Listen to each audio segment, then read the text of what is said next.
Hello guys, welcome back to my blog. कैसे हो आप? आशा करती हूँ ठीक हो गए। आज मैं जा रही हूँ अपनी फ्रेंड के घर और मैं उनका मेकअप करने जा रही हूँ। मुझे बुकिंग मिली अपनी फ्रेंड की। ये रही मेरी फ्रेंड जिसकी शादी है। और आज का दिन मैंने सोचा था बड़ा अच्छा रहने वाला है, पर ये अच्छा नहीं, सबसे बुरा और सबसे बेकार दिन मेरा रहने वाला है। इसमें जो मेरे साथ हुआ है ना, सोचा भी नहीं था मैंने कि मेरे साथ ये रहने वाला है। ये है मेरी फ्रेंड और मैं काफ़ी टाइम पहले पहुंच गई थी, बहुत जल्दी पहुंच गई थी। इन्होंने दिन का बोला था कि दिन की बारात है, लेकिन दिन की बारात बोल बोल के रात का ही सीन हो गया था। और इस चीज़ पे बहुत ज़्यादा मुझे गुस्सा आती है जब मेरी कहीं ऐसी बुकिंग होती है। ये लेकिन गाँव के लोग जो होते हैं ज़्यादातर मुझ ऐसा ही करते हैं। शहर के लोग भी करते हैं बहुत, मैंने देखा है कि कब का टाइम बोल के कितना टाइम लगा देते हैं। और मैंने ये बुकिंग बहुत ही अफोर्डेबल में करी थी, बहुत सस्ते प्राइस में, क्योंकि एक तो मेरी फ्रेंड है, ऊपर से चलिए कोई बात नहीं, ये तो हमारी आपसी बात रहती है, फ्रेंड वगैरह हैं। और लेकिन जो मेरा इसमें नुकसान हुआ है ना, मेरे साथ जो गलत हुआ है वो मुझे बहुत ही बुरा लग रहा है इस समय। और सच में मेरी हालत रोने वाली हो रही है और मैं कुछ कह भी नहीं सकती कि क्या ही कहूँ। तो गाइस आप पूरा ब्लॉग देखते रहना, आपको आगे पता चल जाएगा कि मेरे साथ क्या ही हुआ। एक तो इतना टाइम लेकर क्या कहते हैं, इन्होंने मुझे वेट कराया। सुबह में 11 बजे पहुंच गई इनके घर पे और 11 बजे के बाद इन्होंने मेकअप अपना 2-2:30 बजे स्टार्ट करवाया। इतनी देर में इंतज़ार करती रही, वेट करती रही। हालांकि मुझे इनके घर में कोई प्रॉब्लम नहीं हुई, कोई दिक्कत नहीं हुई, सबने खाना पीना अच्छे से पूछा। लेकिन कोई भी मतलब यहाँ के जो लोग थे ना, एकदम जाहिल लोग थे, सही बता रही हूँ। कहते हुए भी मुझे अच्छा नहीं लग रहा वीडियो में, लेकिन सही बताऊँ तो जाहिल ही लोग थे जो मतलब उन लोगों ने किया। और अब मैं इनका मेकअप कर रही हूँ। मेकअप करते समय भी मुझे बहुत लोग परेशान कर रहे थे कि ज़्यादा वाइट मत कर देना, ऐसा मत कर देना, स्प्रे छिड़क देना। अरे भाई, हम मेकअप आर्टिस्ट हैं, हमें पता है कि क्या करना होता है क्या नहीं करना होता, तभी किसी ने हमें बुक करा है, वरना ऐसे कोई किसी को बुक नहीं करता। लेकिन गांव की जो औरतें होती है ना, बड़ी आके क्या कहते हैं, अगर अच्छा खासा भी कोई काम कर रहा होगा ना, तो उसमें भी आके कीड़े निकालने की उनको आदत होती है। तो वही सब मेरे साथ हो रहा था, लेकिन फिर भी मैं इग्नोर कर रही थी। और एक तो मेरी फ्रेंड ही है जो इतनी मतलबी है ना कि पूछो मत ही।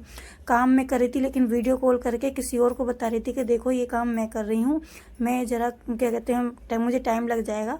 मैं मतलब इनका मेकअप वो कर रही है और उसको कहीं घूमने जाना था, तो बस अपनी मैडम से उसने ये बोल दिया, भाभी मैं इनका मेकअप कर रही हूँ। ऐसा कोई होता है क्या? मतलब तुम अपने फ़ायदे के लिए किसी और का क्रेडिट उठा के ले जाओगे। मैं बोल देती उस समय, लेकिन मेरी फ्रेंड ने मुझे कोनी मार दी थी, इसलिए मैं कुछ नहीं बोली। ये यहाँ पर मेकअप इनका कंप्लीट हो गया था, बड़ी सुंदर, बहुत प्यारी लग रही थी, आप देख सकते हो। ये अपने दूल्हे से बात कर रही थी क्योंकि बारात लुक्कड़ पे ही आ गई थी, इनको अपना दूल्हा देखना था। तो ये खुद भी नाचने लगी बैंड बाजे के वो साथ। और सबसे ज़्यादा मतलब ये कह रही थी जब दूल्हा लुक्कड़ पे आ जाए तब मुझे बताना, क्योंकि गली मोहल्ले के सभी लोग इनको देख रहे थे कि ये खिड़की से झांक रही थी इसलिए।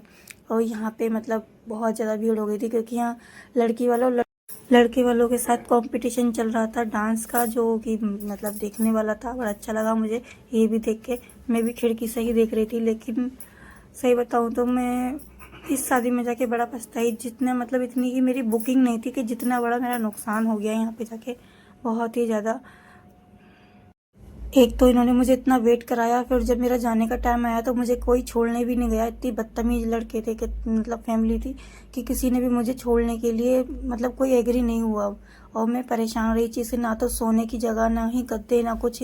मतलब इतना भी कोई लापरवाह कैसे हो सकता है? कोई घर में मेहमान आया हुआ है तो क्या कहते चलो ठीक है, लेकिन कोई लड़की आई हुई है, दूर से आई हुई है, तो इस चीज़ का तो लिहाज करना चाहिए ना।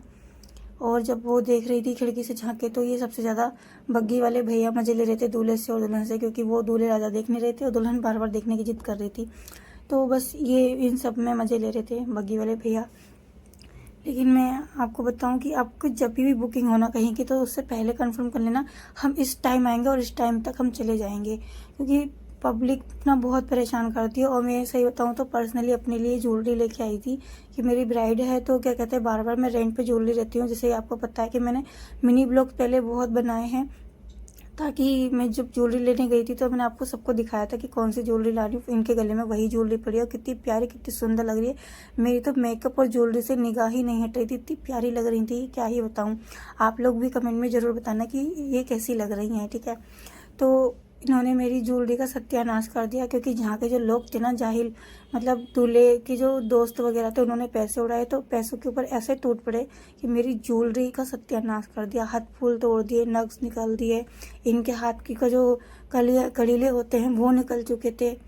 इतना मतलब वो करना है इन्होंने, आगे आपको वो सीन ज़रूर देखने को मिलेगा, उसको मिस बिल्कुल मत करना।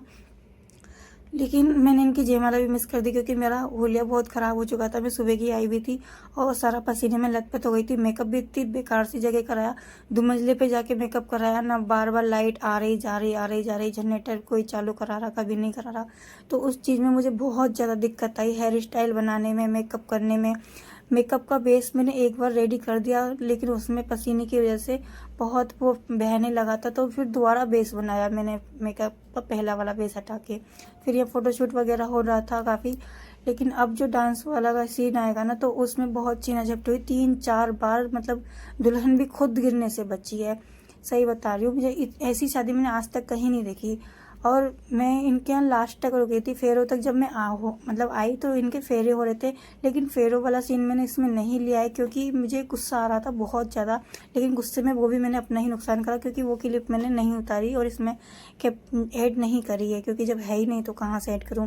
लेकिन उससे मुझे मतलब नहीं है, फ़िलहाल मुझे इस चीज़ से मतलब है, जो मेरा नुकसान हुआ है उसकी भरपाई मैं कैसे करूँ, मुझे ये समझ में नहीं आता। मेरी ज्वेलरी के नक्स वगैरह निकले पड़े हैं और मतलब क्या ही बताऊँ, वो ज्वेलरी बेकार हो गई। इतनी महंगी ज्वेलरी मैं लेके आई थी 6,000 रुपये की, और क्या ही बताऊँ। अब देखना आप यहाँ पे कितना भयंकर वो होने वाला है। ये तो आपको बताया ना मैंने 3-4 बार हुआ है, तो ये चौथा या फिर मतलब पहला मतलब ऐसी सीन है जो मतलब लिया था। ये वीडियो में कैप्चर मेरी बहन कर रही थी, सारा रिकॉर्ड मैं नहीं कर पाई क्योंकि मैं काम कर रही थी और मैं इनके साथ ही यहीं खड़ी थी, तो इसलिए मैं ये रिकॉर्ड नहीं कर पाई हूँ। तो यहाँ हो रहा था इनका फ़ोटोशूट, और फ़ोटोशूट भी मतलब बड़े अच्छे से हो रहा था। यहाँ भी काफ़ी ड्रामे हुए हैं। मैं आपको इतने छोटे से वीडियो में बहुत कुछ मतलब नहीं बता सकती डिटेल में क्या क्या हुआ था। मुझे सोचते हुए बड़ा अफसोस हो रहा है कि मतलब क्या ही हो रहा था इस शादी में, समझ में ही नहीं आ रहा मुझे। मेकअप आर्टिस्ट का तो दिमाग ख़राब ही था, यानी कि मेरा, और दूसरा जो फोटोग्राफर वाले भैया थे इनके साथ भी मतलब कुछ ना कुछ गलत हो ही रहा था। ये फ़ोटोशूट कर रहे थे, कोई ना कोई कमरे में आ ही जा रहा था, कमरे में लोग ही नहीं था लगाने के लिए। तो बेचारी इस दुल्हन को भी गुस्सा आ रहा था, दूल्हे को भी, और फोटोग्राफर वाले का भैया का तो दिमाग ही ख़राब हो गया था। क्या ही बताऊँ, इनका फ़ोटोशूट बड़ा अच्छा हुआ।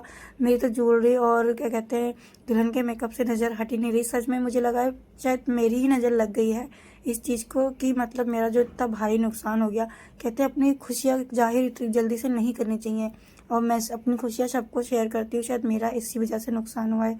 तो आपको मेरा ये ब्लॉग कैसा लगता है आप मुझे कमेंट में ज़रूर बताना, और लाइक कमेंट शेयर ज़रूर करना, क्योंकि आपके एक लाइक से मुझे मोटिवेशन मिलता है और बड़ा अच्छा लगता है।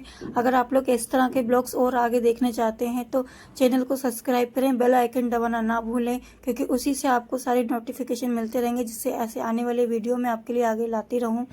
और सपोर्ट करना गाइस, क्योंकि मैंने अभी अपनी चैनल की शुरुआत की है, तो मैं बहुत मतलब अपने आप को आगे ले जाना चाहती हूँ, तो उसके इसके लिए मुझे आपकी सपोर्ट की बहुत ज़रूरत है गाइस। प्लीज़ प्लीज़ सपोर्ट करो।